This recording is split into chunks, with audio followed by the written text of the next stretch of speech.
Welcome to the 2018 seasons of the Wealth Standard Podcast, celebrating life, liberty, and property. You are listening to Liberty, Season 2.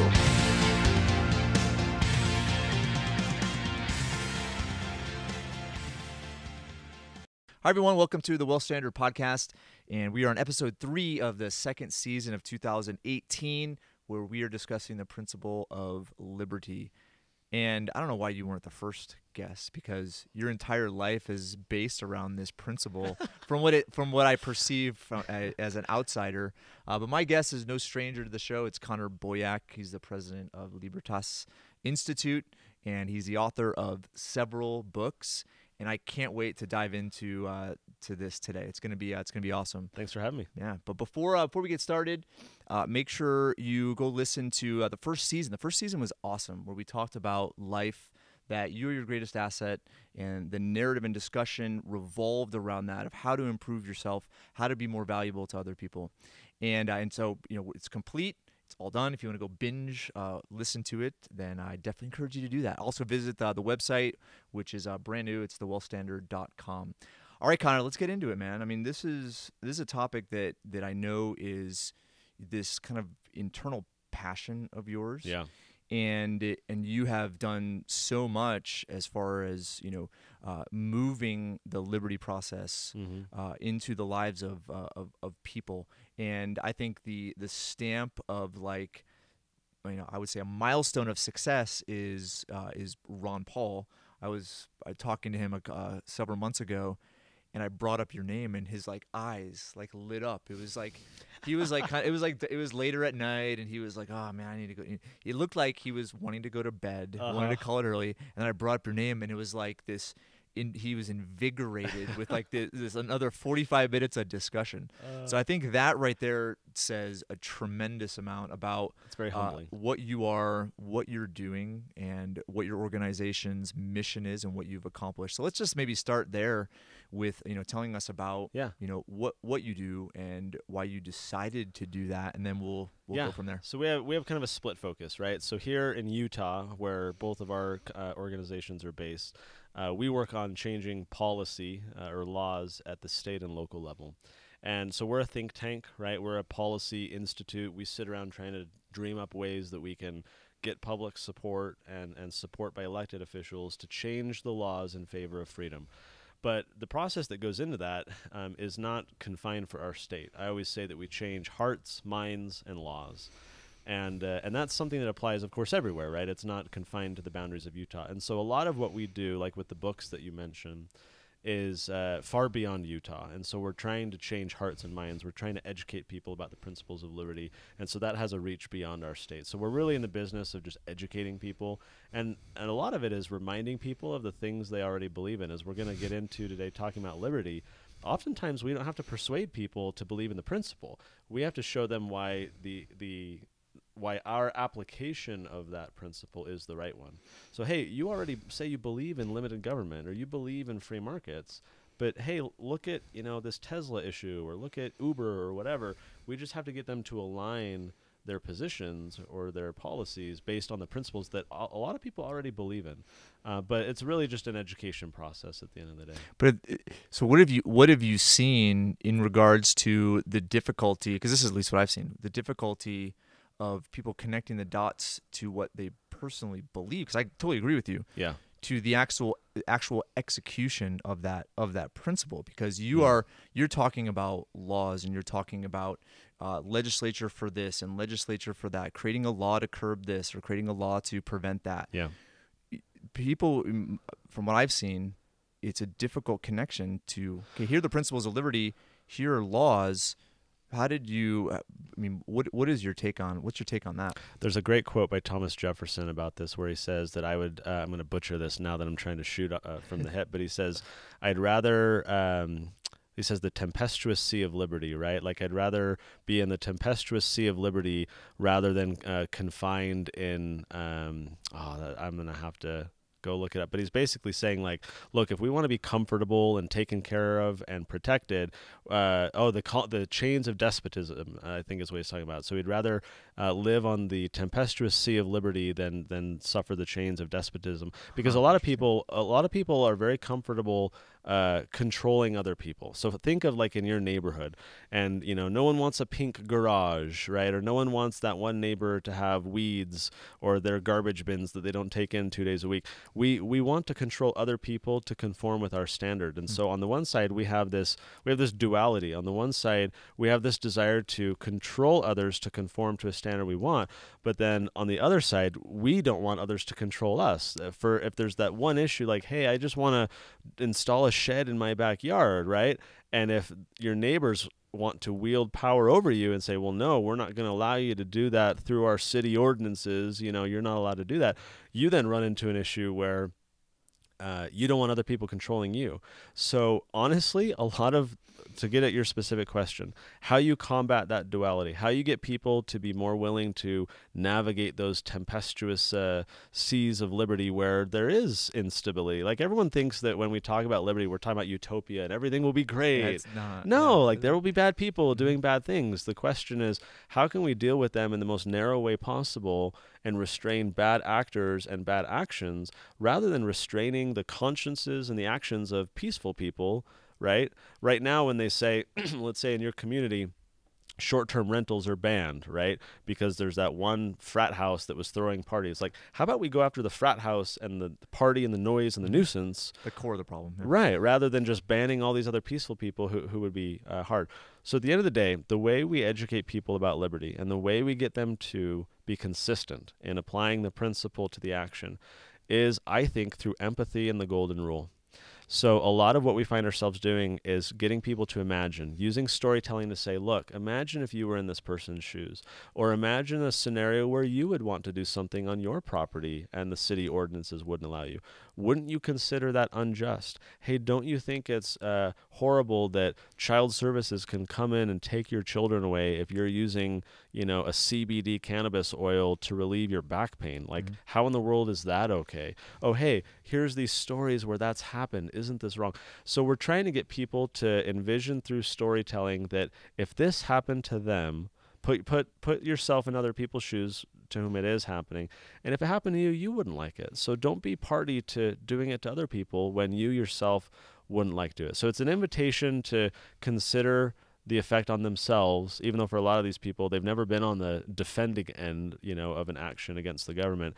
But you have to invite people to envision what that would be like, so that they can begin to sympathize with, oh yeah, I wouldn't like that. Oh yeah, okay, I understand. Yeah.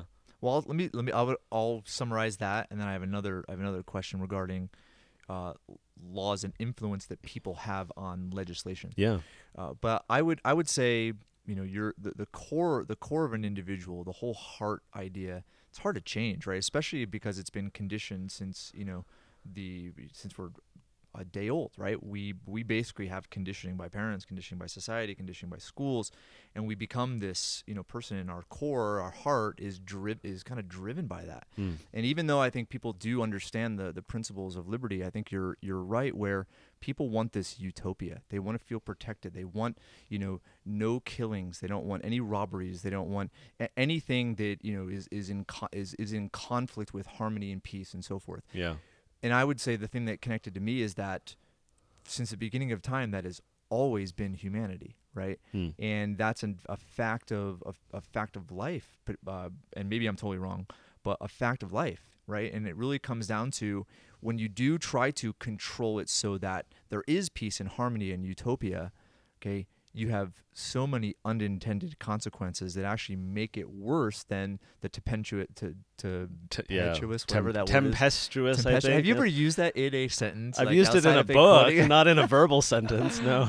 But it's one of those. It's one of those things where that's at least the connection that I made. And when it came down to it, right, it's the protection of fundamental rights, property rights, rights to life, right to.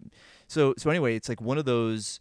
It's one of those things where if people can't make that connection, it's very difficult to, really talk about how how liberty pertains to a specific situation. Does that make sense? And I think to summarize your summary, Benjamin Franklin has the quote about those who trade away their liberty for security will end up having neither, right? Like the temptation is that we say, yeah, I'm okay not exercising these freedoms, these property rights or whatever, as long as I can now control everyone else from not doing stuff I don't like on their property. Well, we've now all lost our liberty, and we truly don't have security. We have this like myth of security. Go to the airport, right? We've traded away so many liberties for the TSA, and yet they allow all these things through their machines. Like anyone who wanted to repeat a 9/11 with planes could get it done. Yeah.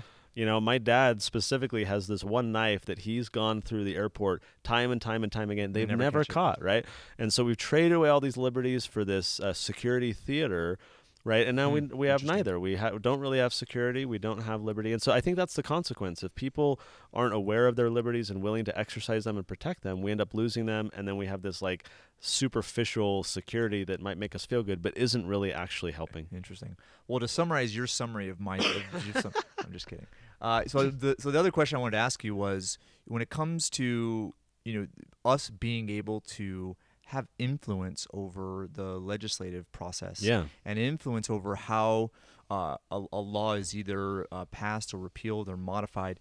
I mean, you're going up against a Goliath in a sense, right? Because you have this process that's existed for a long time, but in a sense, it's been infiltrated in a sense by special interest groups. Sure. And so the layperson, the person that really doesn't. I mean, they understand the form of government. They understand the legislative bodies, but yet as far as how to have influence, how to make an impact, that most people don't know that they can make a big impact, and so you're proof of that. I've got a secret here and I'm proof in that I've found a way that I could dedicate my full time and then some to doing this and growing this. Most people can't do that, don't want to do that. That's not their life path. But I've found a clever and fairly convenient way that the average citizen can make a disproportionate impact on their legislator, on the legislative process. And it all centers around the fact that, like everything in life, whether you're talking about doing sales or marketing or fundraising or whatever, it all comes down to relationships. The reason why lobbyists are so successful is because they are in the relationship business. They'll go to the legislator's son's like Eagle Scout Court of Honor or his basketball game, or they'll go golf together. They are all in the business of forming relationships so that then during the legislative process, they can leverage that relationship and cultivate that influence in behalf of their clients. So you as an individual, we all need to make sure that we are forming relationships with those who are wielding power over us. So here's how I recommend you do it. Very easy. Not when your legislative session is active, right? So during kind of the off season, for most states, that's like summer, fall. Take your legislator out to lunch, okay? And just say, hey, I appreciate, X, Y, and Z, what you did during the session, during the legislative session. I'd like to talk to you about it and share with you a couple ideas or concerns. Can I take you out to lunch, right? In most states, there's no registration or lobbying, or, you're free to take your legislator out to lunch. Just take them out to lunch, shoot the breeze, right? Open the relationship. And then 2 or 3 months later, say, hey, thanks for meeting with me. I'd like to do a cottage meeting at my house with a bunch of other of your constituents. Would you come over and talk to us about some of your priorities? So now you're signaling that you command respect in your community, that you can organize people and bring them together. And as an added little bonus of psychological strategy that you can do, don't have this be you as an individual. Have this be an organization, because then it's not I, it's we. And when you have the psychological influence of conveying this idea that I represent many people, you don't know how many people are in my Citizens for a Responsible Economy, right? For all you know, I have 10,000 people that I've organized, rather than, hi, I'm Connor, will you go to lunch with me? With my neighbors. It could be you and one other person, right? But the fact that you have an organization and a name suggests psychologically that there are more of you. And there are, even though you may not have their, emails on your list or official members, that there are a ton of people out there who agree with you. And so you can kind of represent the people who are of a like mind.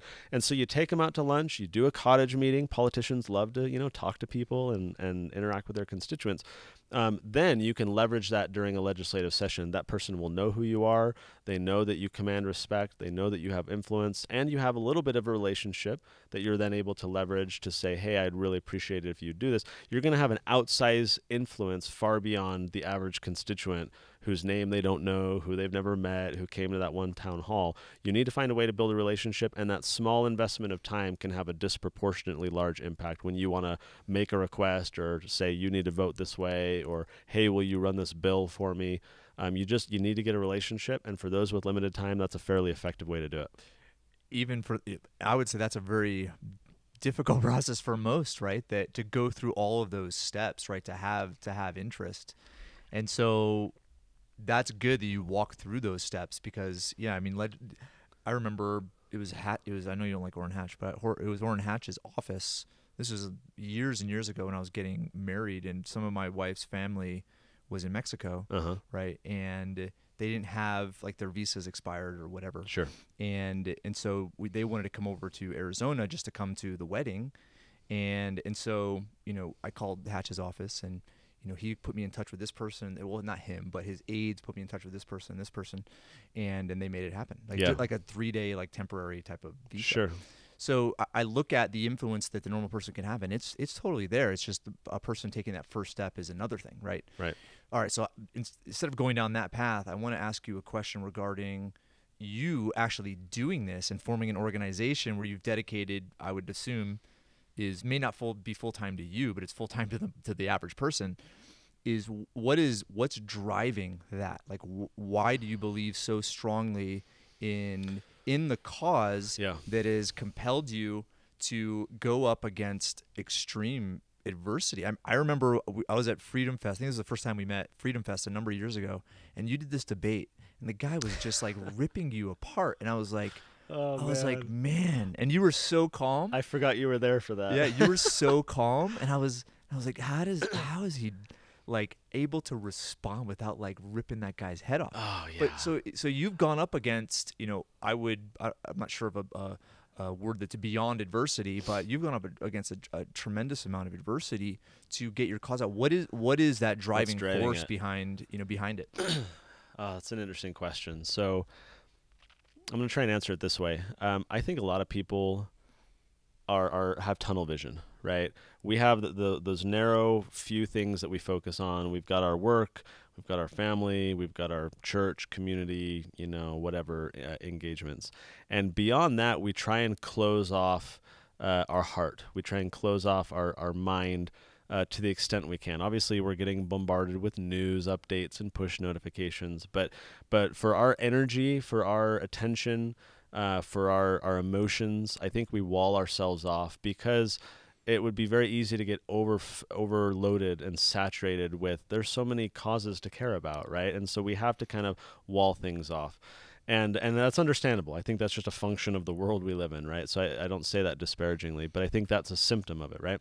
And so people become very tunnel visioned on the things that are kind of like the core issues that matter to them. And in that process, it becomes very easy. Think of like walking down the street and there's a homeless person sitting there. Like our cultural training or whatever has conditioned us to like, I'm going to pull out my phone and pretend I'm texting someone so I don't have to awkwardly, you know, look at and help this person. And I think that's kind of... tell the kids that he's just going to go buy drugs with it. Right, yeah. And so it becomes very easy to kind of tune things out, make excuses, right? And say, oh, someone else will help or they don't really need it or whatever. I guess I operate a little bit differently. I, rather than walling myself off, I try and pay attention, and I try and pay attention to the injustices. I guess I should say I have kind of this addiction for stories of injustice because it's almost like this. I don't know if sadomasochistic is the right word. Like most people would read these stories and be like, oh, I never want to read something like that again. And I almost thrive on those because for me, they're fuel. Here's one particular example. A couple years ago, I read a book. I believe it's called Getting Life, about Michael Morton in Texas. This was a gentleman who was convicted by more than one jury, if I'm remembering the story right, of killing his wife. His son was very young at the time and thus grew up believing that his dad killed his mom, which was not in fact true. This gentleman, despite being in Texas, was not actually sentenced to death. Of course, that's done quite often in Texas, but he was sentenced to, I believe, life without parole. And he was there for well over 20 years, numerous appeals. Of course, he always maintained his innocence. It wasn't until after year 20 or 22 that he was able, with the help of the Innocence Project, to obtain evidence, a bandana with some blood on it, that they were able to do DNA testing and show that it was not him. This evidence, it's called exculpatory evidence because it showed he was innocent, was in possession of the government, but the prosecutor did not give that evidence to the defense as was required. So I remember before I read the book, I remember seeing this story in the news, because for that momentary 15 minutes of international attention was laser focused on this story in Texas. Why? Not because of the individual, not because of Michael and the injustice that he suffered. Those stories are a dime a dozen about injustices that people face at the government. The reason there was so much attention is because the prosecutor was actually held accountable, which is extremely rare. Wow, even 20 years later. 20 years later, this guy had become a judge, and what was sad about this story, or rather shocking, was in punishing the prosecutor, he got a 5-day jail sentence. Right? So here we finally have this opportunity to hold a prosecutor accountable for intentionally destroying this guy's life, right? And he's sentenced to 5 days in jail, slap on the wrist. He lost his, law license, but big whoop. I remember seeing that in the news thinking, oh my gosh, like that's a problem. Like what can be done about that? And then reading this book and getting emotional and just realizing that this is happening to people I know. This can happen to me. This can happen to you.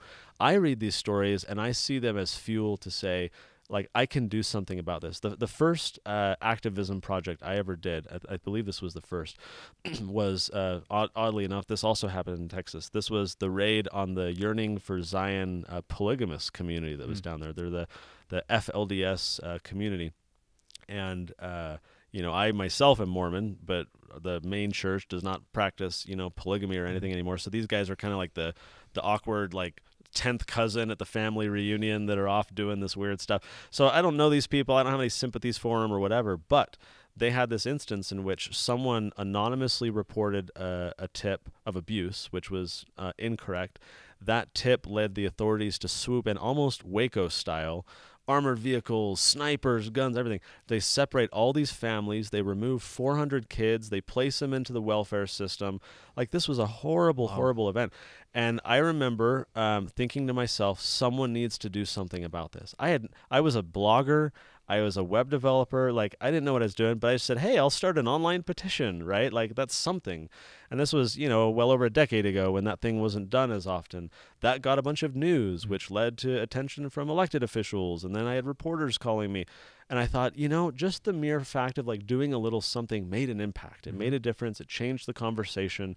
And that made me recognize that we too often discount ourselves. We think, I don't have time. I don't know how to do it. I have no idea what I'm doing. People look at me now and they think, my gosh, you're passing all these laws and writing all these. Yeah, okay, we are. But the secret here, I have no clue what I'm doing. I wake up every day looking at things I have to do and I say, I have no idea how to get that done. And so there's no secret guidebook. You just need you need sympathy, right? You need to recognize that there are other people with problems out there that need help. And then you just need a willingness to try, a willingness to do something. And I think we're so busy. People are so walled off. They just focus on themselves and that's all they care about. Again, I see that as a very understandable point. But I think we need to be open to being willing to share some time, some mental energy, some emotion, to just support other people. Maybe it's just donating to an organization so you can kind of absolve your conscience and say, that's how I'm, supporting the cause. That's totally great, right? That's how organizations like ours thrive, is by finding those people who can support us in that way. But I think people need to be willing to invest a little bit more, because without that, then we lose, So thank you for that. It's an amazing story. And I would say, in a sense, most people are compelled by, not everyone, compelled by injustice. They see injustice done, and they want to make a difference. so I look at that, and how do you connect that motivation to the idea of liberty, right? Because some people will say that, maybe use the example of, cannabis, right? Which I know is a hot topic right now. Yeah. Which is, well, I don't want that law to pass, because this person has these cannabis derived elements that help them with pain or with whatever, but I don't want people to smoke weed, because if they smoke weed, then they're going to do cocaine. If they do cocaine, then they're going to do heroin. And if they do heroin, now there's going to be this like meth house next door to me. Yeah. Right. How do you go from people wanting to solve that type of perception of injustice, right? Which I would you can qualify that. I mean, nobody wants to have those type of neighbors. Sure. Okay. How do you ground the principle of liberty or human rights, right, to issues like that, to solve a potential injustice? Yeah, that's a really great question. Not perfect at this, but one of the strategies that I use is try and find the points of commonality with that individual that I can build on. So let me offer a specific example. Most of the people who use this particular argument are conservative, right? And my background is more in conservatism, and that's kind of where I come from. And so I'll say to them, look, I completely understand your concern, right? Like I've previously felt that way. I've since shifted a little bit. I'd love the opportunity to explain why. So you mentioned that debate at Freedom Fest, right? I think you win a lot of points when you are the one who is rising above to be peaceful and diplomatic rather than you're wrong and here's why, right? Yeah. So I think you start by showing good faith. Like you're not evil because you hold that point of view. I myself years ago held that point of view. Let me try to the extent that's accurate, right? But in my case it was, and I can say, let me offer an example. You believe in the Second Amendment, right? Oh yeah, very important, right? Well, and you don't like all this gun control stuff that's always happening in the news and in like blue states, liberal states. Oh no, that's awful, right? It's violating people's right to defend themselves. I completely agree. Now let me offer an example. There are a lot of people who do horrible things with firearms, right? Homicides, suicides, robbery, armed robbery, all this kind of stuff. And you would agree with me that just because some people use guns the wrong way does not mean we should violate the rights of the law-abiding person, right? To also, oh, yeah, no, I totally agree with that. Okay, let me translate that to cannabis, because that's my thought pattern there. I agree that people will abuse drugs. They have throughout history. It's a problem. I personally think that should be a public health problem rather than a criminal justice problem, but that's a conversation for another day. There I've planted a seed to kind of get them thinking about that. But I can say, look, at the end of the day, just because some people are using it the wrong way, I don't think that means that we should prohibit people from using it the right way, right? Under proper supervision or whatever, right? Regulations and so forth. And I found that argument usually works. If it doesn't work in terms of like persuading them immediately, they at least understand and sympathize with it. And what I've created is a bit of internal conflict. Because here they're with the guns, they're holding this very deep-seated, principle and value. Belief, yeah. It's a core belief. Yeah. And there I've tried to attach that core belief to this issue that there's a bit of cognitive dissonance that you're introducing.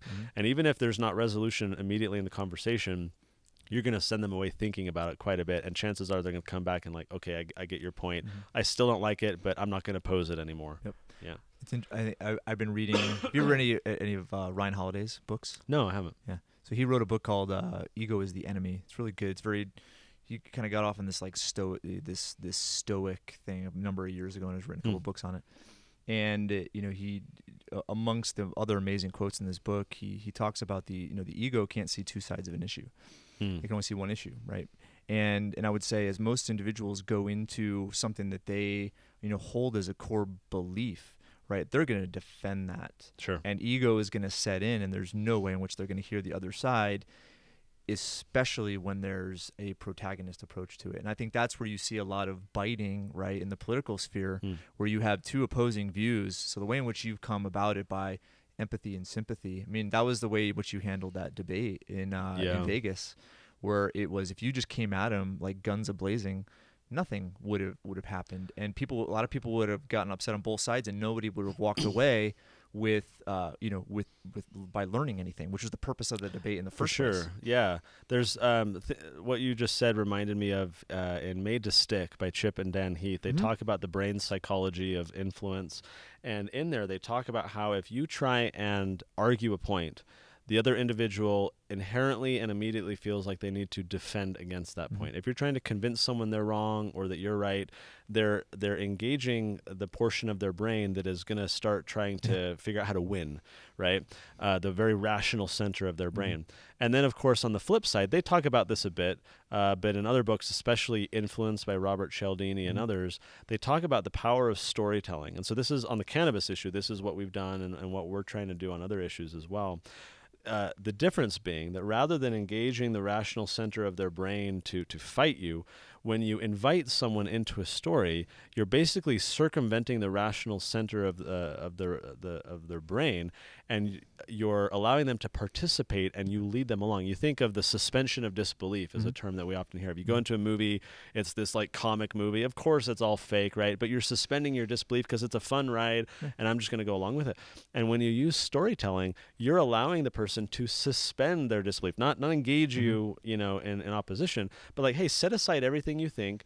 Let me share this story with you. I'm going to lead you along, and by the time we're done, you're going to feel different, and you're going to get it. And so when we can use storytelling to get someone to participate in something rather than fight something or be persuaded about something, especially when it comes to liberty, we can show the Michael Morton story. Let me tell you his story. And by the time you get done telling that story, people associate with oh my gosh, like that's horrible. And now when we talk about, in that example, repealing the death penalty, because how horrible would it have been if he had in fact been executed, before that happened, he couldn't be made whole and justice restored. Oh my gosh, yeah, no, I need to reconsider my position. And that story is what impacted them to do it, not just, let me share with you the statistics about, death penalty. So. And principle 1, 2, right. Principle against principle is very difficult for somebody to win. You have core values, I have core values. Who's right? And who's right? Right. Exactly. That's interesting. Well, I want to get a few more questions in as far as liberty, the principle of liberty is concerned. Because I would say, especially if you name your company after, you understand that fundamental place of that principle, not only in the creation or foundation of our country, right, but also in the lives of people. So would you mind maybe talking about the significance that principle had in relation to the formation of our society, right, and how we've maybe deviated to an extent? And then the importance of individuals, and I'll repeat this question, but the importance of individuals to understand that principle for internally, right, in order to have a more meaningful, fulfilling life. Yeah, good question. So the American dream, as we all call it, wouldn't exist were it not for the implementation of a set of core beliefs and principles in our system of government, right, from which we have deviated, but I'll get there to your second question in a moment. This was this classical liberal belief about the individual as the center of the political universe rather than the state. And or the family, not just the individual, right? And so here you elevate the individual and you say, we need to empower that individual by stepping out of his way. Thomas Jefferson talked about the definition of liberty being, basically don't harm other people as long as they're not harming anybody else, right? Like my liberty begins at the point of my nose. You can do whatever you want as long as you're not, going to punch me or do anything. This is the whole concept of the formation of the American government, was people free to act as to the extent that they could and preferred to without other people impeding on their activity. Now, that wasn't perfect. There were people who disagreed. A lot of people think, the Founding Fathers were unanimous. And no, there were political fights and everything. But writ large, that the context and the outcome of the American experiment was kind of this very wild, wild west notion of just enterprise and pursuit and fulfillment and being able to go about and achieve your dreams. A lot of that, I think, was born of just having fresh territory. We weren't steeped in this old European monarchical framework. Like, we could escape that, have this open, raw land where we could start fresh. It was an opportunity to start over. And I think a lot of it was born because of that. If we had suddenly this new island that formed and a bunch of people fled there, we could probably, start something great too from the outset because of the rawness and newness. So I think a lot of it was just that it was a new opportunity. Of course, since then, we've drifted quite away from that, especially with the progressive era, especially Woodrow Wilson, the beginning of the 1900s, you definitely had this shift with FDR and others towards more entitlement. You had the rise of these massive corporations that were perceived to be the enemy. They were positioned as the enemy, so the government could come in and say, no, we need to tear these guys down and break them apart and protect the little guy and set up these labor unions and be able to not let these companies get so large. And so you had the elevation of the individual, not through the merits of their own labor, which was the early American way, but the elevation of individual through legislation that gave special rights and protected that individual. Mm-hmm. The outcome of that is that individual, rather than just trying their hand and seeing what they could do, they could use the law as a weapon against their employer. They could use the law to their advantage to say, you owe me money, neighbor, right? You have to pay for my medical bills or my retirement. And so suddenly the individual was artificially elevated, right, rather than elevated on their own merit. So as this shift towards this entitlement mentality. And so rather than like this free enterprise opportunity where American dream, you build it, sky is the limit, whatever you think you can achieve, you can go achieve. Now it's this like, well, yeah, that's like the 1%, right? For the rest of us, the government is going to step in and do everything for you. I remember in particular during one of Barack Obama's campaigns, their campaign had this fictional Julia, they called her. It was this little cartoon educational website that they set up where you could watch Julia throughout her whole life. Oh, yeah, that's You remember this? So like, here's Julia when she's born. Here's Good Julia when markers. she's 6. And at every phase of Julia's life, the campaign was showing how great government is because it's helping Julia succeed. Hey, when she's born, her mother had Planned Parenthood to manage things for her and supported by the government and the maternal healthcare support, and then she's born, and then there's daycare subsidies, and there's public education, and there's CHIP, and there's all these like government things. So throughout Julie's entire life, as she matured, it would show all the government benefits. I think that was a profound and stark display of how far we've deviated. It's not, is the government going to step out of its way to maximize your opportunity for happiness and flourishing and everything else? It's what can the government do for you? And the problem, of course, is there is no government. The government is us, and it's what am I going to force my neighbors through the power of law to do on my behalf rather than me doing it. So I think that illustrates the shift. And you see it today in the byproduct of our public education institutions, the amount of debt that is being accumulated, the sense of entitlement that people think, the way that people are voting, the issues that they're voting for. There very much is this diminishing notion of freedom and, hey, step out of my way, let me succeed. It's who's going to be my safety net, who's going to subsidize me, what goodies am I going to get? And it's very much this take advantage of whatever you can in the system, because this system has so many opportunities. You've created perverse incentives. Mm-hmm. You can't fault people for seeing all these opportunities for free money or free care and not taking advantage of them. It makes sense economically speaking. The tragedy, of course, is that the net aggregate effect of that is this overall societal reduction in our aggregate achievement, happiness, productivity. But individuals have now been habitually trained through the public education system and media and everything else to not see that as a problem. They see it as a feature. They see it as a benefit rather than a bug, in the system. And so that shows how much we've deviated. Remind me of your third question. You asked something else at the end. Yeah, you said you were going to repeat it too. Yeah, I know I did. I think, we'll have to edit this part. I'm trying to think of. It was, what would people benefit from understanding the principle of liberty? Oh, yeah. Yeah.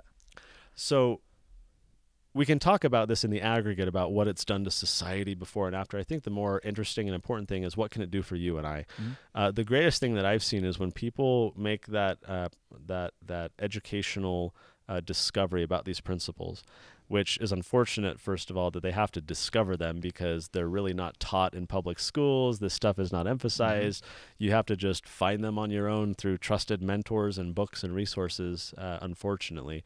But when you discover those principles and apply them, these aren't just political principles. That's what's so great about them. These are, I think they're social principles, economic principles that have application to law to say, hey, the more you step out of my way, the more, achievement and opportunity I have. But really, at the end of the day, it's I am empowered more by serving other people. The best way I've seen a definition of entrepreneurship is that you're a servant. You're identifying a problem that somebody else has, and you're finding a way that you can fulfill that, right, on their behalf. You're serving them in the process. There's an exchange of value, and they're making it worth your time, of course. And frankly, it's cheaper for them to pay you than for them to have to figure it out on their own and do everything. And so I think that's a fundamental principle, that when you learn about life, liberty, and the pursuit of happiness, when you learn about property rights, when you learn about free markets, when you learn about a lot of these ideas, you can go the public policy route and think, therefore the law must say X, Y, and Z. But you can also think about, hey, we're going to set up a neighborhood co-op, or I'm going to start a business, or I'm going to create a consulting firm, or whatever. How can I apply these principles that are going to allow me to serve my clients, to serve other people, and we're going to basically create our own mini society of individuals interacting based on these principles. And, I know some people in my life who were on the dole, right? They were on a lot of welfare and stuck in a rut and having a lot of problems. And seeing those individuals, when they can dig themselves out, or when they get a handout and they're able to provide for themselves, when they're able to provide for others, right? Rather than being a drain on the system, they can be a contributor to the system and help other people. When you look at an individual who has gone from one end of the spectrum to another, when they've gone from a dependent to a provider, to a T, you see a person who is way more happy than they were, right? But what's the necessary variable to get from point A to point B? You tell me. It's the conflict that exists in between. And if you have that adversity and it is essentially curbed for you, you don't learn a lesson. You stay in the same rut. That's a good point. So like, even if you teach them how to fish, as it were, like they can just move on, stay in their same rut. Because you have competing, I think you have competing like natural forces, right? You have this sense of, I want to be safe, right? You're compelled to be safe and live in a safe environment, right? And so therefore you look for solutions, but the competing variable, right, is the ability for you to actually solve the problem as opposed to somebody else. And that is, it's always interesting to me, but I would say that there are always these conflicting human desires, right? And in the end, what does it come down to? I think that understand the fundamental rights, you realize what we talked about in the beginning, which is there's no such thing as a utopia, right? There's always going to be conflict, but instead of using the narrative of, well, if we didn't have government, then we wouldn't have schools and we wouldn't have roads. It's kind of like that's the narrative, but nobody really has the conversation as you articulated, right? To really understand that if the government wasn't doing that, it's not that we wouldn't have roads. It's that roads would be built differently. Schools would operate differently. But we'd never really give it that, it's gone so far where we've kind of delegated responsibility, right, to the state to solve our problems.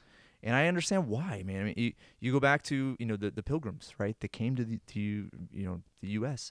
Like they wanted freedom, they wanted land, they wanted opportunity. But the first colonies, they almost destroyed themselves because they wanted to use this like socialistic type of framework. So it's one of those things where in the conflict you learn and you learn more and you learn more, right? But the only learning takes place is if you feel that pain and failure and then get to experience it. And that failure is a good teacher, right? For sure, it's awesome. I think this ties into what we said earlier, where if you are in these old European monarchical systems, we may not have been able to implement these same core values and principles than having this new territory. Because there's so much baggage there, right? I think it was part of the new discovery and new opportunities to start fresh and say, okay, what are we going to do now? What are we going to do to kind of change the culture and change the process that allowed for those opportunities, right? So you think of like starting a new business, it's great to have kind of the drawing board to say, how are we going to set things up? What's the culture going to be like? What's the structure and the process going to be like? Whereas if you inherit like another company that's failing and has all this culture and baggage and stuff, it's very hard to correct that. It's very hard to shift away from that. For sure. And so these principles have power, but I think the greatest opportunity we have is at the beginning to try and set things in motion consistent with these principles rather than trying to always play catch up and correct, which I think can still be done. It's just a lot more work. So, basically, if you look at, the system of tyranny, right, that I would say our founders and what we fought a revolutionary war over, okay, you had that system, and it was because we gave responsibilities to a state, to a monarch, a king, and to take care of us. But they're unintended consequences of that, right? Mm-hmm. And you can bring that to the nth degree of what tyrants have done over history. Looking at individuals, nobody wants that end, right? But yet they're not necessarily connecting the dots, as far as what I've seen, because I was in the same boat. They're not connecting the dots between our country, what it was founded on, and how giving up our liberties for safety, Mm-hmm. right, is essentially bringing us closer to tyranny instead of away from it. So what would you say are maybe some of the signs that you see? Because nobody wants that, and I think we're experiencing it. Right. I think with the Social Security dilemma, I think with our government debt, taxes going up and being at such high levels, not just on a federal level, but state and local levels as well. You have people that are getting upset and frustrated, and they're experiencing what happens when you delegate responsibility. What signs do you see that there's shifting going on? I would say first in like the hearts and minds of people, but then maybe some actual things that are happening, technologies, businesses, initiatives, right? That are signs that people are recognizing, wow, these are my rights. I can use what still exists of our country's framework to provide solutions, to start businesses, to do well. Yeah, so let me start this way. When the whole Facebook Cambridge Analytica thing blew up, there was widespread fury over how much of our data Facebook has. Despite the fact that we voluntarily give this information to Facebook, we voluntarily upload it, and yet, you see those sessions? Yeah, it was horrible, right? But then you contrast that against the NSA, right, where we are involuntarily having our information collected. Where was the fury? Where was the outcry, right? To me, that's always hypocritical to see kind of this misplaced fury and rage, and even attention given to issues where, like, guys, where were you, a decade ago when these NSA facilities were being built and all these revelations were happening, or where are you now? Why aren't you, okay, fine, you were asleep or not paying attention, like, why aren't you upset about it right now? That's, I think, one of the challenges, because part of the answer to your question, as you were asking it of me, I was thinking along the lines of disruption. Okay, I think that technological disruption, you look at like the Ubers and Lyfts versus the taxis, or the Airbnbs versus the hotels, right? We have all these apps where we are getting accustomed to disrupting large, outdated, antiquated, slow, inefficient institutions. There's almost like a cultural expectation that there's an app for that, right? There's a better way to do something like that is individualized, that I can transact directly with the individual, peer-to-peer economy. You look at things like Bitcoin and stuff now, right? There's just these broader opportunities for direct interaction to cut out the middleman. I think there's a lot of opportunity there in this cultural zeitgeist that we're in to leverage that expectation of disruption and apply it to the government, where we can get people to recognize these principles of liberty that we're talking about and say that is what liberty can allow for, is that individuals can be free to interact with one another, just like you're getting used to doing here. How ridiculous is it when the government steps in and forces you to subsidize the taxi industry? Do you like that? Well, no, right? Do you love your Uber? Well, yeah. And so you can use what people are getting accustomed to say that is the ideal. You don't use the same language and the same terms. Use examples. Yeah, use examples, right? To show that they're already practicing this and they are already beneficiaries of it. The silliest thing was watching the whole protests on Wall Street years ago, right? And all these guys are using iPhones to coordinate their protests against the 1% that has made the iPhones possible, right? Like they're using the tools of capitalism to argue against capitalism. But even Facebook, I mean, if you look at that hearing, it was a mockery. I mean, I think Congress just made themselves look like just ignorant buffoons, right? As far as the questions, and I think most people could detect that. Yeah. And here you have NSA, NSA is there to protect us. That's the feeling. Then you have Facebook; they're there to make money, right? And those kind of conflicting things, I think, is what really disrupted things. And I would say it disrupted Congress more than it did people. Yeah. Right. But I would say that the congressional hearing was, we need a law for this. We need a law for this. You need to change this. Would you do? It's kind of like what is solving the problem of connecting humanity, right? they're trying to now legislate it because they think that a utopia exists. That's a perfect example, right? Well, and earlier you mentioned the unintended consequences. It's the same thing. It's like, hey, we're going to now pass these regulations. Well, what's the unintended consequence Facebook of that? goes out of business. Right. And now nobody has those connectivity pieces. Right. Or someone else steps in who's willing to accommodate and able to accommodate all the regulation that's a much, poorer system that nobody wants to use, or it's a more nefarious one that is backdooring everything for the government or whatever, right? But even like now you're putting, again, not to